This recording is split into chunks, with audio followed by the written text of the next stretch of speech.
Hello and good morning students. The notebook IAS education for all channel पे आप सभी का स्वागत है। और आज जो है 23 मार्च है और आज की सुबह की डेली करंट अफेयर्स की क्लास लेकर के मैं आई हूँ।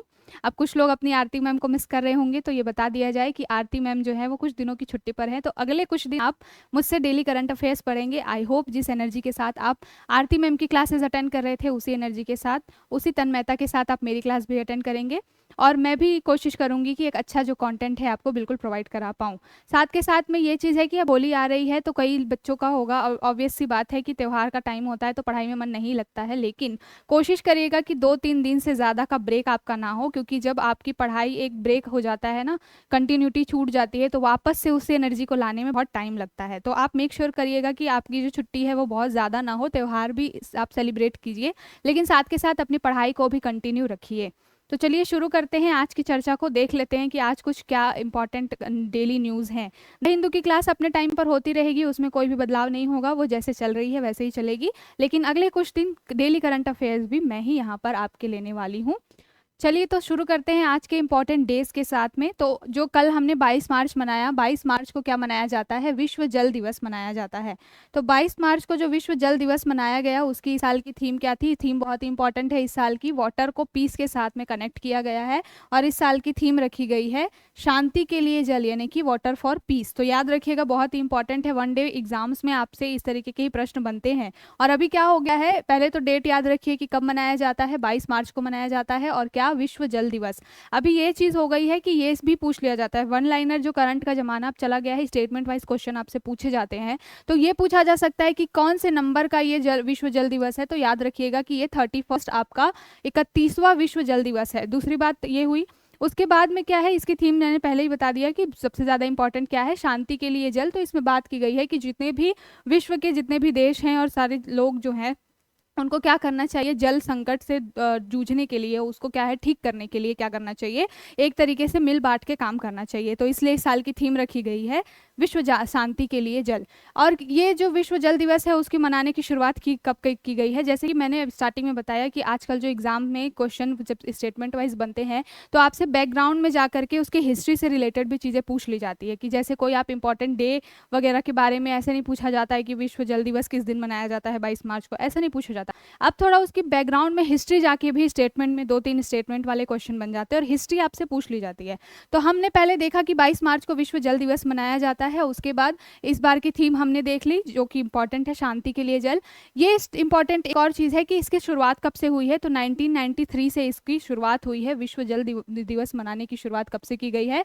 1993, यानी कि 1993 से इसकी शुरुआत की गई है। तो याद रखिएगा। और मैंने पहले बता दिया कि ये 31 नंबर का जो है आपका विश्व जल दिवस है। उसके बाद में इसमें जो भी लक्ष्य हैं, जो भी चिंताएं हैं, उसके बारे में है। जैसे कि जल दिवस का उद्देश्य क्या है? जल और स्वच्छता के संकट के बारे में लोगों को ज़्यादा से ज़्यादा अवेयर करना, कैसे हम इस प्रॉब्लम से निकल सकते हैं, उसके बारे में क्या करना, एक साझा दृष्टिकोण बना करके एक दूसरे के साथ में सहयोग करके आगे बढ़ना। तो जब भी कोई भी इंपॉर्टेंट डेज, कोई भी थीम क्यों बनाई जाती है? इसलिए बनाई जाती है कि उस दिशा में लोगों का ध्यान आकर्षित किया जाए, सो दैट क्या हो कि उस दिशा में लोग काम करें, थोड़ी जागरूकता है। अभी आपने बहुत सारे इश्यूज देखे होंगे, टाइम बाई टाइम जो है इंडिया में भी बहुत सारा क्राइसिस है पानी को लेकर के, और पूरा विश्व भी है जो जल संकट से जूझ रहा है। बहुत सारी ऐसी न्यूज़ आती है, जैसे कि द हिंदू का ही एक एडिटोरियल था जिसमें नासा वगैरह ने अपनी कुछ रिपोर्ट जारी की थी। साथ के साथ में इस तरीके के बहुत सारे, अभी बेंगलुरु से जल संकट का पूरा मुद्दा आ रहा है कि वहाँ पर क्या हो रहा है, बड़ी बड़ी बिल्डिंगें तो बन गई है, बहुत पैसा है लोगों के पास, लेकिन पीने के लिए पानी नहीं है। वो पानी खरीदने के लिए भी उनके पास पैसे तो हैं, लेकिन पानी ही नहीं है कि वो चीज़ों को क्या करें, अपनी जरूरतों को पूरा कर पाए। तो जल संकट एक बहुत बड़ा संकट है, और इसके लिए ध्यान देना बहुत ही ज़रूरी है। और जब मैंने द हिंदू की क्लास ली थी, तो उसमें भी बताया हुआ है कल की क्लास में कि क्या है मेन मुद्दा। ये है कि अभी जो वाटर रिस्टोरेशन का काम है ना, उस पर हम ध्यान ही नहीं देते। हमने क्या अर्बनाइजेशन के दौर पे क्या किया है, कंक्रीट की सड़कें बना दी है, बड़ी बड़ी बिल्डिंग बनाने का इस समय दौर चल रहा है। मॉडर्नाइजेशन के ज़माने में क्या हो रहा है, मिट्टी वाली जो ज़मीन है वो कहीं ख़त्म होती जा रही है, और पूरी सड़कें जो है वो कॉन्क्रीट की बन गई है। इसका ये साइड इफेक्ट होता है कि जब भी बारिश होती है, तो उस बारिश की वजह से जो पानी जो जमीन में अब्जॉर्ब होके जाना चाहिए था, वो जमीन तक पहुंच नहीं पा रहा है। तो जब पानी के अंदर, जो जमीन के अंदर पानी पहुंच ही नहीं पा रहा है, तो उससे क्या हो रहा है, ग्राउंड वाटर लेवल जो है वो डे बाय डे डिक्रीज होता चला जा रहा है, नीचे चला जा रहा है ना। तो यही मेन इशू है। अर्बनाइजेशन एक बहुत बड़ा हिस्सा है जल संकट को लेकर के। तो इसके लिए ये पूरा थीम और ये पूरा डे हमारे लिए इम्पॉर्टेंट है। और हमने जैसे पहले बताया 1993 में इसकी शुरुआत हुई थी। जब एक और क्वेश्चन बनता है आपसे फैक्ट के फॉर्म में, ये पूछा जाता है अगर एसडीजी से इसको लिंक कर दिया जाए तो पूछा जा सकता है कि ये जल जो संबंधित है वो आपके किस सतत विकास लक्ष्य से संबंधित है। तो एसडीजी 6 जो है वो बात करता है क्लीन वाटर एंड सैनिटेशन की, यानी कि स्वच्छ पानी और स्वच्छता की बात करता है, साफ पानी और स्वच्छता। आपका एसडीजी जो सतत विकास लक्ष्य है, जो सस्टेनेबल डेवलपमेंट गोल है, जो कि क्या है 2030 तक जो 17 गोल हमें रीच करने हैं, इससे रिलेटेड है। और एसडीजी 6 में जो है वो पानी से और स्वच्छता से रिलेटेड चीज़ें आती हैं। तो इसको भी बहुत ध्यान रखिएगा, बहुत ही इंपॉर्टेंट क्वेश्चन है। और अब आपके वनडे एग्जाम्स वगैरह में मैच द फॉलोइंग में क्या होता है, ये जैसे इस तरीके की चीज़ें पूछी जाती हैं कि कौन सा एसडीजी से कौन सा टॉपिक रिलेट करता है। तो यानी हमने यहाँ पर देख लिया एक वनडे थीम के रूप में, वनडे जो भी इंपॉर्टेंट डे था विश्व जल दिवस का, फिर उसकी थीम देख ली, कब शुरू हुआ ये देख लिया, कौन से साल में कौन सा नंबर का ये था, ये 31 नंबर का था, ये हमने देख लिया। साथ के साथ एसडीजी में किस से रिलेटेड है, तो एसडीजी 6 से ये जल का पूरा मुद्दा रिलेटेड है। अब चलते हैं हमारे अगले वनडे एक न्यूज़ की तरफ। छोटी सी न्यूज़ है लेकिन बहुत ही इंपॉर्टेंट है। जैसे कि आपने देखा हुआ है कि 2070 तक भारत ने नेट जीरो कार्बन का जो है लक्ष्य रखा है ना, 2070 तक। ऑस्ट्रेलिया यूएसए ने रखा है 2050 तक का। चाइना ने बोला है कि हम 2060 तक कर लेंगे ऐसा कुछ। और जो इंडिया ने बोला है कि हमें थोड़ा सा टाइम लगेगा क्योंकि हमारी चीज़ें अभी इतनी भी डेवलप नहीं हो पाई हैं, हमें अभी कुछ मात्रा में तो कार्बन उत्सर्जन वाली चीज़ें करनी ही पड़ेंगी। वो हमारी क्या है, नीड है, हमारा पॉपुलेशन इतना ज़्यादा है और अभी कहीं ना कहीं हम बहुत सारी चीज़ों में पीछे हैं। तो इसलिए बिल्कुल बहुत जल्दी तो नहीं, लेकिन 2070 तक हम क्या करेंगे, कार्बन न्यूट्रल बन जाएंगे, ज़ीरो कार्बन एमिशन होगा हमारा, ऐसा हमारा टारगेट है। तो उसको ध्यान में रखते हुए ये पहली बैटरी स्टोरेज गीगा फैक्ट्री का निर्माण किया गया है या स्थापना की गई है। तो ये भारत की पहली बैटरी स्टोरेज गीगा फैक्ट्री कहाँ लगाई जा रही है, बहुत इंपॉर्टेंट है, यूनियन टेरिटरी जम्मू कश्मीर में लगाई जा रही है। तो पहले हम जानते हैं कि गीगा फैक्ट्री होती क्या है। गीगा फैक्ट्री का मतलब है एक इस प्रकार की फैक्ट्री जहां पर कार्बन न्यूट्रल चीज़ों का विनिर्माण किया जाता है, जिन चीज़ों के उत्पादन से पर्यावरण को कम से कम प्रदूषण हो, ऐसी चीज़ों का उत्पादन इन गीगा फैक्ट्रीज में किया जाता है।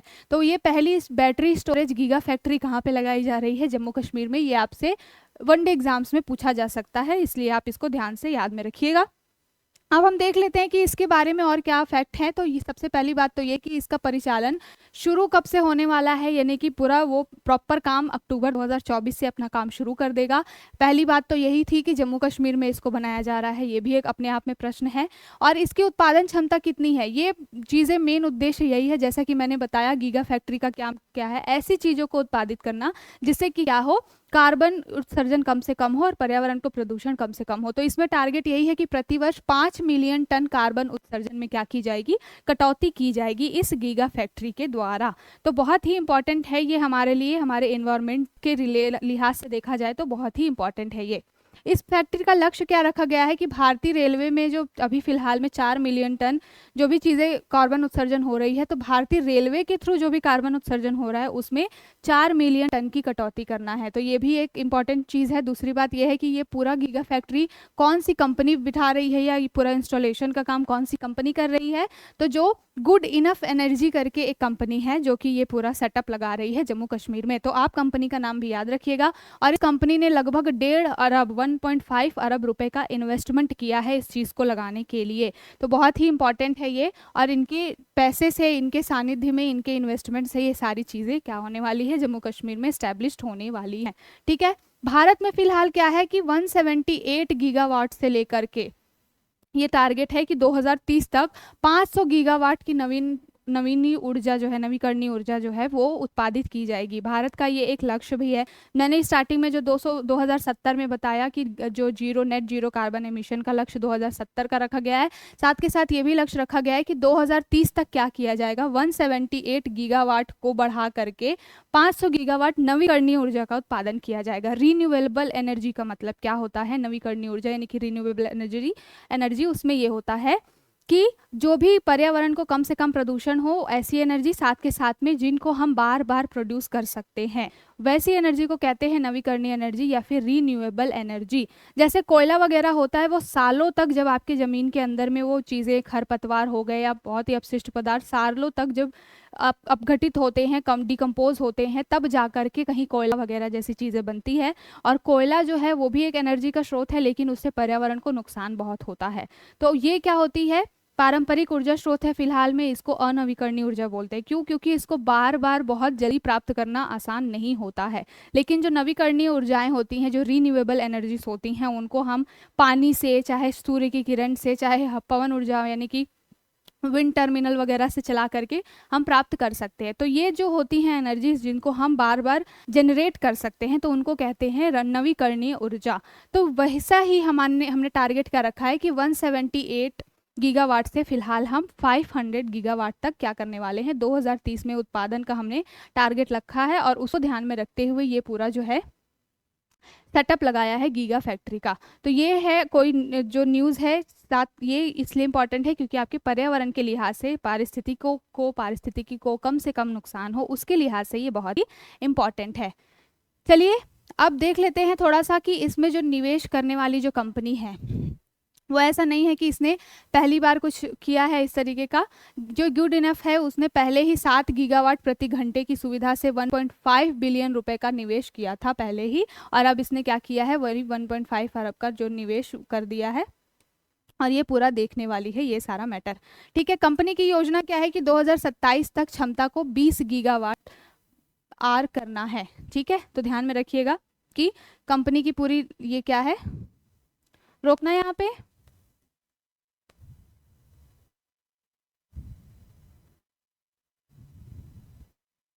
स्टार्ट करूं, टाइम नोट ले, अरे टाइम नोट कर लो। तो कंपनी की योजना क्या है, इस गुड इनफ कंपनी की योजना है कि 2027 तक क्या करना है, 20 GWH यानी कि गीगावाट एच जो अतिरिक्त ऊर्जा जो है बढ़ाने के लिए ये अतिरिक्त 3 अरब डॉलर का निवेश इसमें और करेंगे। ये पूरा लक्ष्य रखा गया है कब तक के लिए, 2027 के लिए।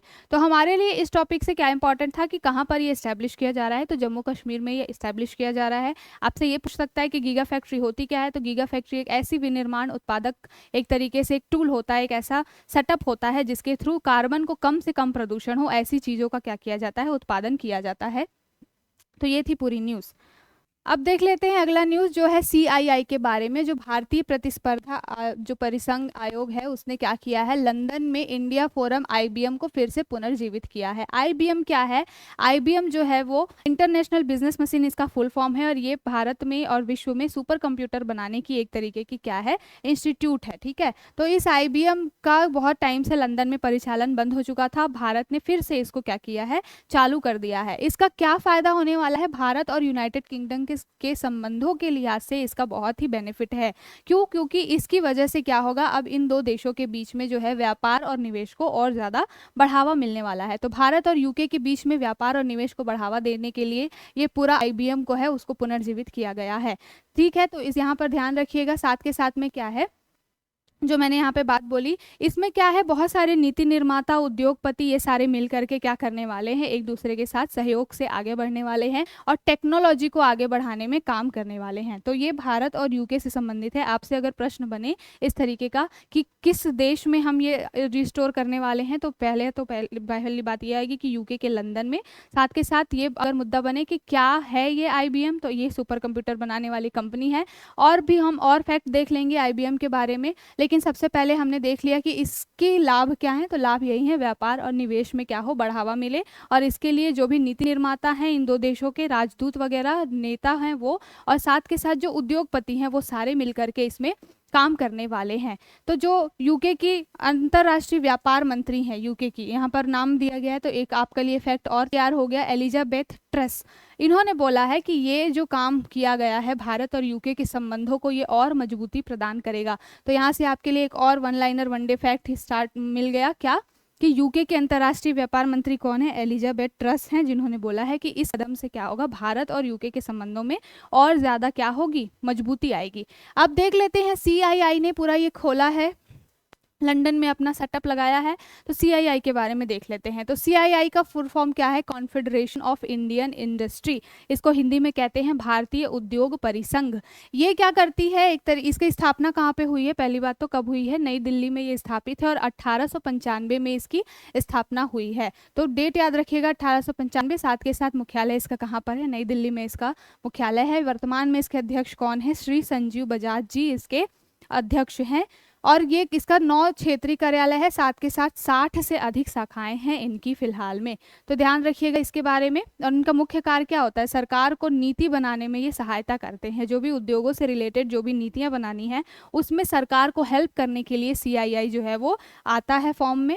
और ये क्या करते हैं? रिसर्च वगैरह के लिए ध्यान देते हैं। जो भी उद्योगों से रिलेटेड रिसर्च होते हैं, जो भी डेवलपमेंट्स होते हैं, उनमें ये क्या करते हैं? ध्यान देते हैं। उद्योगों के लिए शिक्षा और प्रशिक्षण प्रदान करने का भी ये काम करते हैं। तो हमारे लिए बहुत ही इंपॉर्टेंट है भारतीय उद्योग परिसंघ, क्योंकि इनका काम जो है वो हमारी इकोनॉमी को क्या देता है? एक बूस्ट देता है। जो देखिए 2-3 तरीके के जो इकोनॉमी होती है ना, एक इकोनॉमी होती है जिसमें क्या होता है? प्राथमिक क्षेत्र के सारे काम होते हैं। प्राथमिक क्षेत्रों पे डिपेंड जनरली वो अर्थव्यवस्थाएं होती हैं जो कि अल्प विकसित देश होते हैं ना। अल्प विकसित देश क्या होते हैं? मोस्टली प्राथमिक क्षेत्रों पर डिपेंड करते हैं। प्राथमिक क्षेत्र मतलब कि एग्रीकल्चर, कृषि, ठीक है। फिर वहां से थोड़ा से आगे बढ़ के एक स्टेप आगे चल के जो द्वितीय क्षेत्र होता है इकोनॉमी से रिलेटेड, वहां पर कौन से देश आते हैं? विकासशील देश आते हैं। ये क्या फोकस करते हैं? ये कृषि के साथ थोड़ा सा आगे बढ़ के उद्योगों पर फोकस करते हैं, ठीक है। और जो तृतीय क्षेत्र होते हैं ना, तृतीय अर्थव्यवस्था वाले क्षेत्र होते हैं, वहां पर क्या होता है? डेवलपमेंट बहुत ही मैसिव लेवल पे होता है, बहुत ही बड़े लेवल पे होता है। तो तृतीय क्षेत्र में क्या होता है? यहाँ पर कृषि उद्योग से आगे बढ़ के जो सेवा क्षेत्र हैं, जैसे कि इंटरनेट हुआ, बैंकिंग हुआ, इन सारी चीज़ों पर ध्यान दिया जाता है, ठीक है। तो भारत जो है एक तरीके की मिश्रित अर्थव्यवस्था है। पहली बात तो हम उद्योग और सेवा क्षेत्र दोनों को साथ लेके चलते हैं, लेकिन हमारे साथ एक मुद्दा ये उठता है कि हमने उद्योगों को जिस तरीके से सीक्वेंस से बढ़ाना चाहिए था आगे, हमने बढ़ाया नहीं। हम कृषि से डायरेक्ट प्राथमिक क्षेत्र से जंप कर गए तृतीय क्षेत्र में। तो एक ये मुद्दा उठता है कि भारत का विकास अभी थोड़ा बहुत लेट क्यों हो गया? इस वजह से हो गया। अब इस साल जब से 2014 से पीएम मोदी आए हुए हैं, उन्होंने ये चीज़ पे ज़्यादा फोकस दिया है कि वो मेक इन इंडिया, इंडस्ट्रियलाइजेशन, जो उद्योगीकरण है उस पर बहुत ज़्यादा फोकस दे रहे हैं ना। तो ये पूरा जो मुद्दा है सीआईआई का, ये यही काम करता है कि कैसे उद्योगों को बढ़ावा देना है, उनमें रिसर्च करना है, उनमें कैसे अनुसंधान वगैरह करना है। इसके लिए टाइम टाइम पे सरकार को क्या करते हैं? नीति बनाने में उनकी हेल्प करते हैं। तो सीआईआई के बारे में हमने देखा, इसकी स्थापना कब हुई, मुख्यालय इसका कहाँ पर है? नई दिल्ली में। 9 इसके क्षेत्रीय मुख्यालय भी हैं। और काम क्या करता है? सरकार को नीति निर्माण में हेल्प करता है। अब हमने जो आईबीएम के बारे में देखा कि आईबीएम को पुनर्जीवित किया गया है, रिस्टोरेशन किया गया है लंदन में। तो आईबीएम का फुल फॉर्म क्या है? International business machine corporation. ये क्या है? अमेरिका की एक कंपनी है, अमेरिका की एक बहुराष्ट्रीय कंपनी है। फुल फॉर्म क्या है? इंटरनेशनल बिजनेस मशीन कॉरपोरेशन है आईबीएम का फुल फॉर्म। इसकी स्थापना कब हुई है? 1911 में। तो 1911 में जो है आईबीएम की स्थापना हुई है। इसका मुख्यालय कहाँ पर है? न्यूयॉर्क में इसका मुख्यालय है। और 1950 में आईबीएम ने क्या किया था? कंप्यूटर बनाने के क्षेत्र में प्रवेश किया था। तो सबसे पहले 1950 में, कंपनी तो पहले स्टैब्लिश हुई थी लेकिन तब उनका काम चिप्स वगैरह बनाने का था, मोबाइल इलेक्ट्रॉनिक्स के चिप्स, आलू वाला चिप्स नहीं। उसके बाद उन्होंने कंप्यूटर बनाने के क्षेत्र में कदम रखा। 1950 में इन्होंने कंप्यूटर बनाने के क्षेत्र में कदम रखा और क्या किया? आईबीएम ने 360, आईबीएम 360 और आईबीएम पीसी जो है वो कुछ शुरुआती समय में उन्होंने क्या किया? कंप्यूटरों का निर्माण किया। उसके बाद में क्या हुआ कि आईबीएम ने दुनिया का पहला व्यक्तिगत कंप्यूटर बनाया, जिसका नाम क्या था? IBM PC. ये 1981 में बनाया गया था। तो याद रखेगा, अगर बैकग्राउंड में जाके आपसे टॉपिक से रिलेटेड क्वेश्चन बनेंगे तो इस तरीके से कोई भी टॉपिक आप पढ़ते हैं करंट में हो, चाहे वो द हिंदू के एडिटोरियल्स हो, चाहे आपके वहाँ पर न्यूज़ हो और बाकी अदर साइट से भी न्यूज़ हो, जो भी आप करंट आज के डेट में पढ़ रहे हैं, आपका एक काम है, एक धर्म मान लीजिए कि आपको उसकी हिस्ट्री जा करके थोड़ी बहुत पढ़नी ही पढ़नी है। क्योंकि अब वो दौर गया है जब जहाँ पर आपसे सिर्फ वन लाइनर फैक्ट उठा के पूछ लिया जाता था कि इस तरह का सेटअप कहाँ लगाया गया। अब वैसा माहौल रह नहीं गया है। अब जो है एग्जामिनर जो है बहुत ज़्यादा आपसे मेहनत की भी डिमांड करते हैं और आपसे ये उम्मीद करते हैं कि सिर्फ रट्टू तोता कोई इंसान ना बने, थोड़ा सा बैकग्राउंड में जाके उसके बारे में हिस्ट्री जाने, थोड़ी बच्चों में क्यूरियोसिटी हो कि ये चीज़ क्या होती है, कैसे डेवलप हुई, है ना। तो आईबीएम जो है वो दुनिया का पहला व्यक्तिगत कंप्यूटर इसने बनाया था 1981 में, जिसका नाम क्या था, आईबीएम पीसी। ठीक है, और दुनिया का सबसे पहला सुपर कंप्यूटर भी दिया था इन्होंने, आईबीएम 360। तो जो मैंने अभी पहले आईबीएम 360 और आईबीएम पीसी का नाम लिया, एक तो क्या है, पहला व्यक्तिगत कंप्यूटर आईबीएम पीसी है, और दुनिया का पहला सुपर कंप्यूटर आईबीएम ने बनाया था आईबीएम 360 के नाम से। ये 1964 में ही आ गया था। ये क्या करती है, बेसिकली कृत्रिम बुद्धिमत्ता यानी कि आर्टिफिशियल इंटेलिजेंस के ऊपर में ये काम करती है। आईबीएम जो है एक बहुत ही इंपॉर्टेंट हमारे लिए। चलिए अब चलते हैं हमारे अगले न्यूज़ की तरफ। अगला न्यूज़ ये है कि किरण रिजिजू को खाद्य प्रसंस्करण उद्योग का अतिरिक्त प्रभार दे दिया गया है। श्रीमती हमारी जो द्रौपदी मुर्मू जी हैं, जो राष्ट्रपति हैं, उन्होंने इनको एक अतिरिक्त प्रभार सौंपा है। और ये किसके पद पर आए हैं, जो मंत्री परिषद के एक मंत्री श्री पशुपति कुमार पारस जी थे, उन्होंने इस्तीफा दे दिया है। तो उनका जो पद है वो खाली हो गया है, इसलिए किरण रिजिजू जी को यहाँ पर बिठाया गया है। तो ध्यान रखिएगा कि खाद्य प्रसंस्करण विभाग का जो है अभी किसे बनाया गया है, अतिरिक्त प्रभार दिया गया है किरण रिजिजू दी को। अब यहाँ से हमारे लिए क्या इंपॉर्टेंट है, पहली बात तो ये कि मंत्रियों के बारे में थोड़ा सा हम देख लेंगे। कैबिनेट मंत्री रह चुके हैं, रिजिजू जी कैबिनेट मंत्री हैं, तो उनके बारे में देखेंगे कि कैबिनेट मंत्री से रिलेटेड संविधान में क्या मुद्दे हैं। साथ के साथ में हम कुछ आर्टिकल्स देखेंगे, और जो यहाँ से हमारे लिए इंपॉर्टेंट काम की चीज़ निकल सकती है आपके एग्जाम से रिलेटेड, उसको देख लेंगे।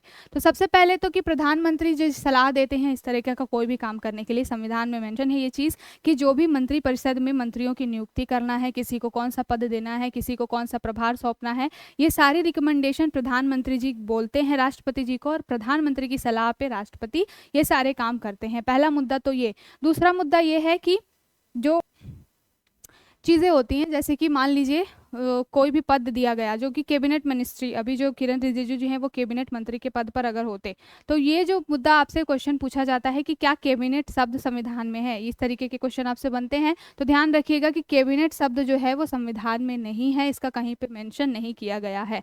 और मैंने एक बारी बताया था अपनी क्लास में कि कैबिनेट यानी कि जो मंत्री परिषद होती है और मंत्रिमंडल होता है, उसमें क्या डिफरेंस होता है। तो मंत्री परिषद एक बड़ी संकल्पना है, एक बड़ा जो है सर्कल है, और उसके अंदर एक छोटा सा सर्कल होता है जिसमें फेवरेट मंत्री होते हैं, जिनको मंत्रिमंडल कहते हैं। तो ध्यान रखिएगा कि ये जो मंत्रिमंडल है इसी को कैबिनेट बोला जाता है, और मंत्रिमंडल उर्फ कैबिनेट ये एक छोटी संकल्पना है, लेकिन इसमें बहुत ही इंपॉर्टेंट और बहुत ही फेवरेट जो है वो नेता रहते हैं। तो ये हुआ एक मंत्रिमंडल, और इससे ऊपर जो है मंत्री परिषद होती है।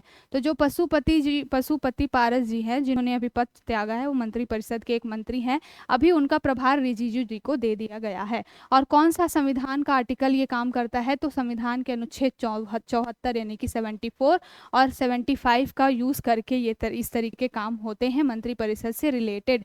तो आर्टिकल 74 और आर्टिकल 75 को आप अच्छे से पढ़ाई करिएगा, अच्छे से इसको क्या करिएगा, एक तरीके से रिवीजन करिएगा। इसी का यूज करके क्या होता है, जो प्रधानमंत्री है वो सलाह देते हैं राष्ट्रपति को कि इस मंत्री को नियुक्त करना है, और इन दो आर्टिकल्स के बेस पर राष्ट्रपति जी क्या करते हैं, मंत्रियों की नियुक्ति करते हैं।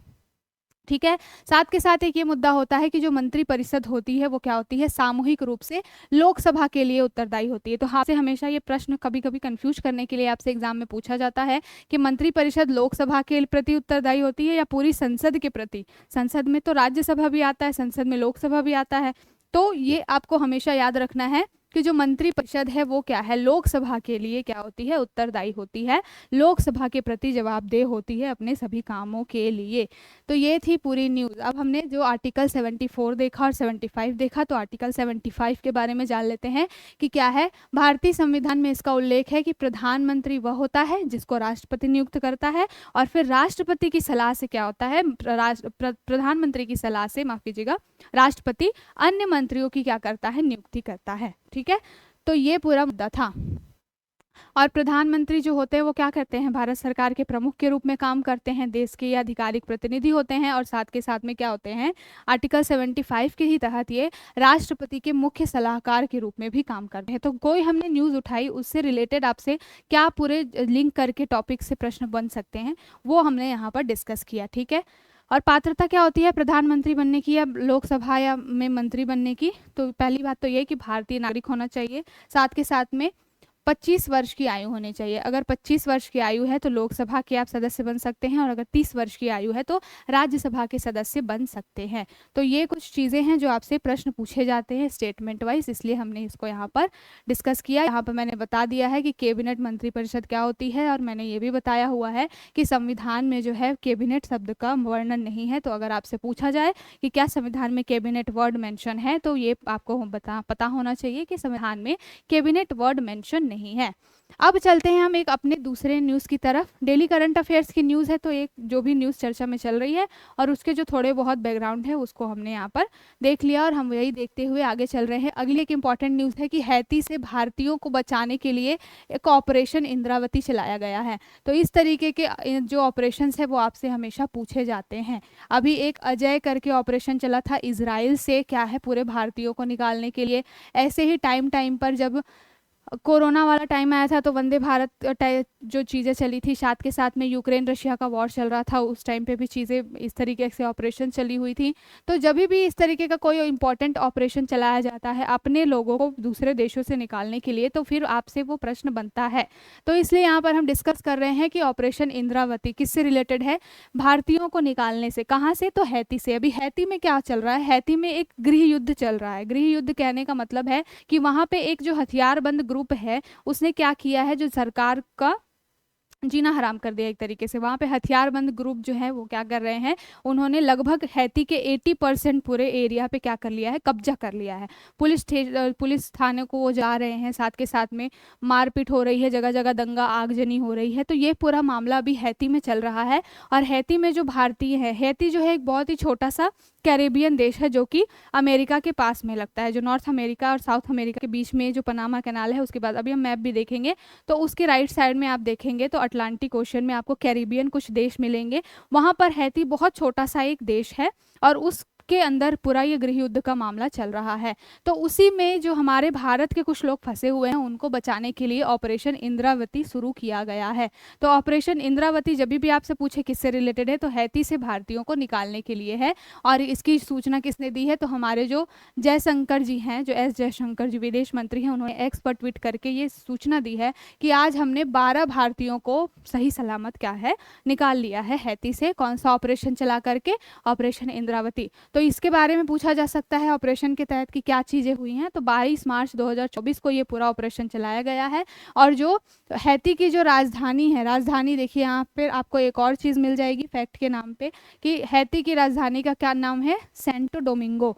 तो हैती की जो राजधानी है सेंटो डोमिंगो, वहाँ पर इन 12 भारतीयों को क्या किया गया है, सही सलामत क्या है ला करके रखा गया है। फिलहाल वो इंडियन एम्बेसी वगैरह तो नहीं होगी, है बहुत छोटा सा देश है, और होगी तो वहाँ पर ही उनको रखा गया होगा। तो राजधानी सेंटो डोमिंगो में क्या किया गया है, 12 भारतीयों को बचा करके लाया गया है। ये पूरी न्यूज़ है। अब यहाँ से क्या होता है आपके लिए, पिक्चर जो न्यूज़ एंड प्लेस जो वाली चीज़ें होती हैं कि हैती के बारे में पूछ लेगा कि उसका ज्योग्राफिकल क्या स्टेटस है, वो कहाँ पर है, कौन से सागर में है। तो इससे रिलेटेड कुछ चीज़ें हैं। फिलहाल तो बहुत छोटा सा जगह है, तो वहाँ पर 100 से करीब में भारतीय नागरिक हैं, जिसमें कुछ छात्र हैं, कुछ मिशनरी हैं, कुछ व्यापारी हैं, ऐसे लोग हैं वहाँ पर। तो उनको बचाने के लिए ऑपरेशन इंद्रावती चलाया गया है। ठीक है, तो इसको ध्यान में रखिएगा। अब चलते हैं हैती के बारे में। तो मैंने पहले ही बताया कि हैती क्या है, एक जो है कैरिबियाई देश है, और ये क्या है, कैरिबियाई सागर जो है वहाँ पर स्थित है। द्वीप, कौन से द्वीप में, तो ग्रेटर एंटीलीज द्वीप समूह में जो है हैती जो है क्या है, स्थित है। ठीक है, पहली बात तो ये हुई आपके लिए इंपॉर्टेंट। इसकी राजधानी क्या है, पोर्ट ए प्रिंस या फिर सेंट डोमिंगो जो है वो इसकी राजधानी है। ठीक है, जनसंख्या कितनी है, 11.4 मिलियन यहाँ की जनसंख्या है। तो ध्यान में रखिएगा। इसकी भाषा क्या है, फ्रेंच यहाँ की भाषा है, साथ के साथ में क्रियोल जो है व्यापक रूप से बोली जाने वाली यहाँ पर एक भाषा है। तो फ्रेंच आधिकारिक भाषा है हैती की, लेकिन जो आप व्यापक रूप से जो आम बोलचाल की भाषा में यूज होती है वो क्रियोल यहाँ की भाषा है। ये हुआ हैती के बारे में। कौन सा धर्म है, तो वहाँ पर रोमन कैथोलिक धर्म को माना जाता है। तो ये हुई। और सबसे इंपॉर्टेंट जो आपसे क्वेश्चन बनता है जब भी इस तरीके के छोटे देश आते हैं, स्पेशली यूपी वगैरह का आप एग्जाम देखेंगे तो उसमें इसी तरीके के आपके कंट्रीज के बारे में पूछा जाता है। जैसे कि कैरेबियन कंट्रीज हो गया, जैसे कि ऑस्ट्रेलिया के आसपास जो पॉलिनेशिया वाले देश होते हैं वहाँ पर आपसे क्वेश्चन बनता है। तो वहाँ पर जब देश का नाम आता है तो कई बारी करेंसी का नाम भी मैच करने के लिए आता है आपको, मैच द फॉलोइंग में। तो आपको पता होना चाहिए कि हैती की करेंसी का क्या नाम है। गार्ड जो है वो हैती की करेंसी है, ये आपको पता होना चाहिए, ठीक है। तो राजधानी, करेंसी, कहाँ पर उसका लोकेशन है, ये आपको मालूम होना चाहिए। जब भी कोई भी इंटरनेशनल कोई देश है और न्यूज़ में आता है और उसका भारत के साथ कोई मुद्दा होता है तो आपको ये सारी चीज़ें क्या करनी है, रिसर्च करनी है। अब हैती की अगर कुछ हिस्ट्री के बारे में जानेंगे तो 1492 में जो क्रिस्टोफर कोलंबस जी है इन्होंने इसको खोजा था 1492 में, और 1804 में फ्रांस से इसने क्या किया था, स्वतंत्रता प्राप्त की थी। तो पहले ये फ्रांस का गुलाम हुआ करता था और 1804 में क्या हुआ, फ्रांस से स्वतंत्रता प्राप्त हुई। 19वीं और 20वीं शताब्दी में क्या हुई, राजनीतिक अस्थिरता और तानाशाही का इसको सामना करना पड़ा था। और अभी क्या है, फिर से वही राजनीतिक अस्थिरता वाला मामला पूरा हैती में चल रहा है। तो आपने जो न्यूज़ थी वो देख ली, ये मैंने मैप की बात की थी। तो ये देखिए यहाँ पर ये हैती है, बहुत ही, इस पिक्चर में तो बहुत बड़ा दिख रहा है लेकिन ये बहुत ही छोटा सा कैरिबियन देश है। ये उसकी राजधानी है पोर्ट आओ प्रिंसे, ये उसकी राजधानी है। और ये पूरा कहाँ पर है, आपके कैरेबियन सी है, कैरेबियन सी में ये पूरा जो देश है। इसके बगल में आपको दिखेगा यहाँ पर डोमिनिकन रिपब्लिक दिखेगा, और भी छोटे मोटे 3-4 कंट्रीज है। तो आपका ये आज का होमवर्क है कि आप जाइए और मैप में देखिए इस पूरे रीजन को। जितने बार आप मैप देखते हैं उतने बार आपको ये चीज़ें क्या होती हैं, दिमाग में छप जाती हैं। और जो इस तरीके के कैरेबियन कंट्रीज हुए या फिर जो मैंने पॉलिनेशियन कंट्रीज के बारे में बताया, आपके वनडे एग्जाम्स में इसी तरीके के जो बिल्कुल जो कभी बहुत कम चर्चा में रहते हैं या बहुत छोटे कहीं पे दबे हुए छुपे हुए देश होते हैं, उनसे उठा करके प्रश्न पूछा जाता है। तो इसलिए आपको लोकेशन वगैरह पता होनी चाहिए, ज्योग्राफिकल जो चीज़ें हैं वो आपके बारे में पता होनी चाहिए। चलिए, अब ये तो था आज की कुछ न्यूज़ेस। अब देख लेते हैं कुछ आज के इम्पॉर्टेंट क्वेश्चंस। तो देखते हैं कि सबसे पहला क्वेश्चन क्या है। अभी चुनाव आयोग जो है वो बहुत ही मुद्दे में चल रहा है, इश्यूज बहुत ज़्यादा उसके टाइम पे निकल के आ रहे हैं। फिलहाल में उनके जो 2 नए चुनाव आयुक्तों की नियुक्ति हुई है उससे रिलेटेड भी मामला केस पे गया हुआ है। सुप्रीम कोर्ट जो है वो उस पर सुनवाई कर रही है कि क्या उनका अपॉइंटमेंट का जो तरीका है वो कॉन्स्टिट्यूशनल है या नॉन कॉन्स्टिट्यूशनल है। तो उसके रिलेटेड एक प्रश्न है, क्या है प्रश्न, निम्नलिखित में से किसे नए चुनाव आयुक्त के रूप में चुना गया है। तो सबसे पहले तो आपके ऑप्शंस क्या है, ए नायब सिंह सैनी, बी अनूप चंद्र पांडे, सी बंडारू दत्तात्रेय और D Sukhbir Singh Sandhu. I hope कि मैम ने जब ये दो नए आपके चुनाव आयुक्त बने थे तो मैम ने इसकी जरूर चर्चा की होगी कि कब क्या नाम थे उनके। तो यहाँ पर आपको थोड़ा देर वीडियो को रोक करके पॉज लेकर के सोचना है, रिकॉल करना है चीज़ें कि आपको याद आ रहा है या नहीं आ रहा है। अभी मैं आंसर तो बताऊंगी लेकिन पहले आपको खुद से रिकॉल भी करना चाहिए कि आप उस आंसर को रिकॉल कर पा रहे हो नहीं कर पा रहे हो, ठीक है। तो आपका आंसर क्या है, जो नए जो चुनाव आयुक्त बने हैं उनमें इन 4 ऑप्शन में से सुखबीर सिंह संधू जी हैं। साथ के साथ एक दूसरे व्यक्ति कौन है, पहले तो ये हुए संधू जी, दूसरे हैं ज्ञानेश कुमार जी। तो एक ज्ञानेश कुमार जी हुए और दूसरे ये हुए सुखबीर सिंह संधू जी। ये 2 नए चुनाव आयुक्त फिलहाल में बनाए गए हैं और इनके अपॉइंटमेंट से रिलेटेड बहुत ही मुद्दा भी चल रहा है। तो ये थी एक पहला क्वेश्चन। आप चलते हैं अगले प्रश्न की तरफ। अगला प्रश्न है, निम्नलिखित में से किस देश ने घोषणा की है कि वह इजराइल को सभी हथियारों की खेप जो है वो रोक देगा। तो सोच कर देखिए ऐसा कौन कर सकता है। यूएसए कर सकता है? बिल्कुल भी नहीं। यूएसए इजराइल का बहुत ही अच्छा दोस्त है, लाइक बेस्ट फ्रेंड। वो कभी भी इजराइल को क्या नहीं करता, क्रिटिसाइज नहीं करता, वो हमेशा सपोर्ट करता है। फिलिस्तीन के साथ इजराइल का जो वॉर चल रहा है उसमें भी यूएसए बहुत सपोर्ट कर रहा है। तो यूएसए तो बिल्कुल भी नहीं रोक सकता हथियारों की खेप, ठीक है। अब बच गई यूके की बात। तो यूके का अभी कोई हित नहीं है क्योंकि यूके जो है और जो यूरोपियन कंट्रीज है वो अभी लड़ रही है रसिया और यूक्रेन के बीच में, उन दोनों का काम चल रहा है। उन दोनों के बीच में ये यूके वगैरह और यूरोपियन कंट्रीज का मामला चल रहा है, ठीक है। ऑस्ट्रेलिया तो बहुत दूर है इन सब चीज़ों से, इस तरीके के काम वो करता नहीं है ज़्यादा। तो बच गया कौन, अमेरिका का जो पड़ोसी है कनाडा। तो कौन है जिसने इजराइल को हथियारों की खेप देने से मना कर दिया है, तो वो कनाडा है। याद रखिएगा आपका आंसर क्या है, कनाडा। तो अगर आपसे प्रश्न पूछा जाए कि किस देश ने घोषणा की है कि इजराइल को वो हथियारों की खेप रोक देगा, तो आंसर होगा आपका कनाडा। अब चलते हैं अगले प्रश्न की तरफ। अगला प्रश्न है, फिला ब्रासिलीरो। फिला ब्रासिलीरो किस प्रजाति का जानवर है। तो अभी पहली बात तो ऑप्शंस देख लीजिए, कैट, बिल्ली, अल्पाका, कुत्ता या घोंगा, ठीक है। पहली बात तो ये कि चारों ऑप्शन देखिए, अगर ये न्यूज़ में आपको मैम ने डिस्कस कराया हो, और नहीं भी कराया हो तो ये जो फिला ब्रासिलीरो है, पहली बात तो कि ये एक डॉग की प्रजाति है। और क्यों चर्चा में है, क्योंकि अभी अभी कुछ 2-3 दिन पहले क्या किया है, कोर्ट ने क्या किया है, कुत्तों की लगभग कोर्ट ने साथ में गवर्नमेंट ने मिलकर कुत्तों की 20 प्रजाति को क्या कर दिया है, बैन कर दिया है, जिसमें पिटबुल वगैरह जैसे खूंखार डॉग्स की जो है ब्रीड वगैरह है। तो ये अभी मुद्दा बहुत चल रहा है। एक दिल्ली में ही केस था कि वहां पर 1.5 साल की बच्ची को गली के कुत्तों ने नोच नोच के मार डाला था। तो वो मामला पूरा कोर्ट में गया हुआ था, और फिर जो सरकार है उनने भी इसको संज्ञान में लेते हुए जो इस तरीके की खूंखार जो 20 प्रजातियां हैं डॉग्स की, उनको क्या किया, बैन कर दिया है। ठीक है, तो ये फिला ब्रासिलीरो जो क्या है, ये भी एक तरीके का कुत्ते का ही प्रजाति है, डॉग की प्रजाति है। आपको ये प्रश्न पूछ सकता है। चलिए अब चलते हैं अगले प्रश्न की तरफ। अगला प्रश्न है, निम्नलिखित में से कौन सी बीमारी संभवतः चेचक के बाद उन्मूलन होने वाली दूसरी बीमारी बन गई है। तो देखिए, सबसे पहले चेचक का उन्मूलन किया गया था। उन्मूलन कब हो जाता है किसी बीमारी का, जब उससे रिलेटेड अब केस आना बंद हो जाते हैं। लॉन्ग टर्म में बहुत लंबे समय तक अगर किसी बीमारी के कोई भी नए मरीज प्राप्त नहीं होते हैं, तब उस बीमारी को क्या बोला जाता है कि इस बीमारी का जो उन्मूलन हो गया है। ठीक है, तो अभी ये ऐसी चेचक पहली बीमारी थी जिसका पूरी तरीके से उन्मूलन हो गया था।